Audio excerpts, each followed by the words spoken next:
Bhushundi arrived under the banyan tree, mentally invoked Sri Ram, and then began the story. In the last session, he said, we saw the story of a great bird bhakta. This time, we'll see the story of a human bhakta called Shabari. Shabari was a simple tribal woman who lived in the forest. She was a bhilni, and she had a tiny little hut next to the ashram of a certain Rishi Matanga. Every day she would rise very early in the morning and then go and clean the ashram of the Rishi. She did this for several years, and the Rishi saw how devoted she was. Before he left his body, he initiated her into the Ram Nam mantra and into meditation on Sri Ram. When she asked him who Sri Ram was, he told her that she didn't have to bother her head about it.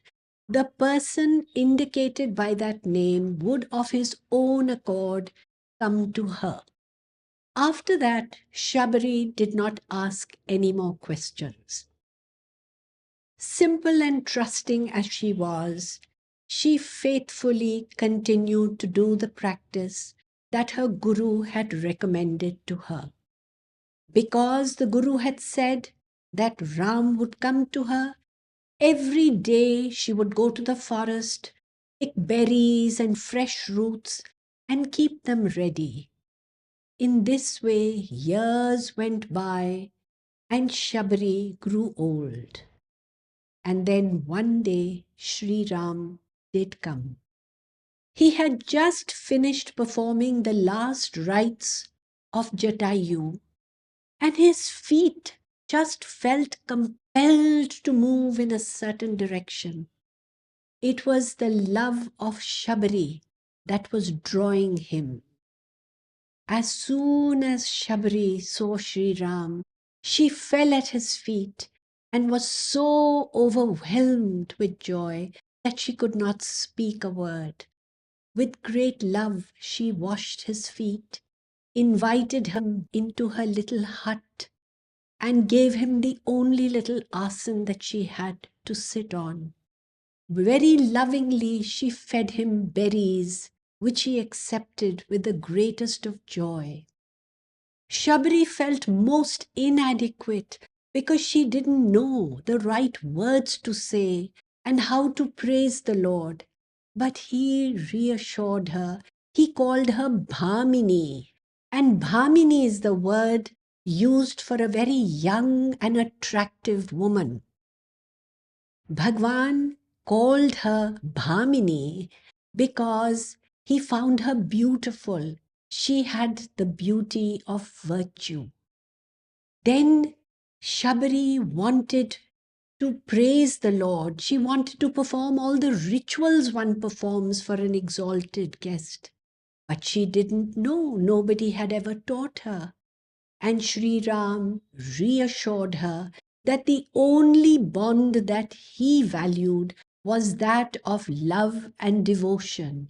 He said even if someone is born in a noble family, is very learned in the Shastras and wise, he may live a life of dharma and have virtue, but if he has no love and devotion, he is like a cloud devoid of moisture.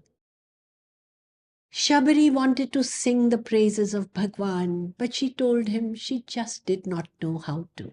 So Sri Ram decided to sing the praises of his devotee. And he told her about the 9 forms of devotion, Navadha Bhakti. It actually means the 9 ways of expressing devotion. And what are these 9 ways?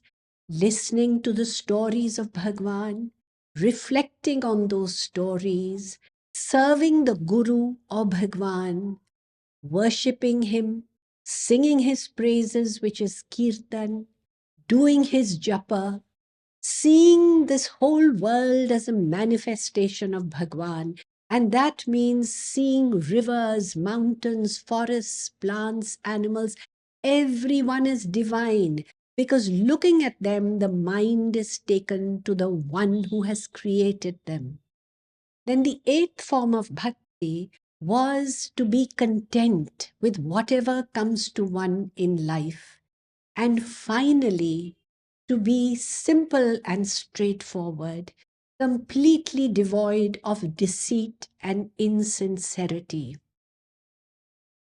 Sri Ram said that anyone who had even one of these 9 forms was very dear to him. But he said that Shabari was rooted in all 9 forms of bhakti. She was a bhakta in every aspect, and he blessed her with self-realization.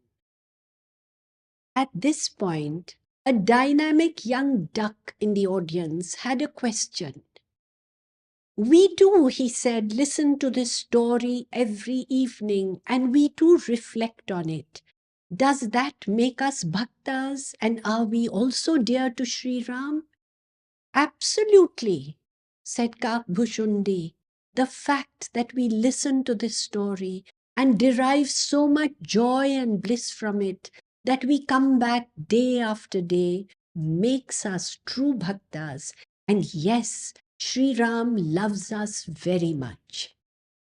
Then continuing with his story, Kakbhushundi said that Sri Ram then set aside his divine aspect and assuming the role in his Leela again, he asked Shabari whether she knew anything about Sita Devi. Shabari told him to keep walking straight until he came to a lake called Lake Pampa, and next to that was Mount Rishyamukha, where he would meet Sugriv, the king of monkeys, and Sugriv would give him further information. Then Shabari smiled and whispered to Sri Ram that he already knew all this. Nothing was unknown to him. Then Shabari transformed into a yogini, and with the power of yoga she manifested fire from within and reduced her mortal form to ashes and became one with the Lord. Sri Ram says that the fruit of beholding him is to realize one's true self, and Bhagwan is the inner self of everyone. Then Kakbhushundi had a question for his audience. Why do you think, he asked, did Sri Ram inquire from Shabari about Sita Devi, even though Shabari recognized Sri Ram for who he was? The birds all looked most perplexed. Because, explained Kakbhushundi, he wanted to give her an opportunity to serve him. Love and devotion only find fulfillment through seva. And why do you think seva is of such great importance? Everyone waited for the answer. Because seva is the first step on the spiritual path.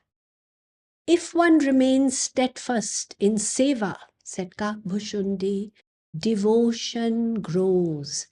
And as devotion grows, the selfish little I slowly disappears, and then seva is all that remains. In other words, seva becomes absolutely selfless. And it is only when seva becomes selfless that it becomes truly blissful. And on that note, the storytelling session of the evening came to an end. The birds bowed down to Kakbhushundi and flew off to rest on their perches and reflect on all that they had heard.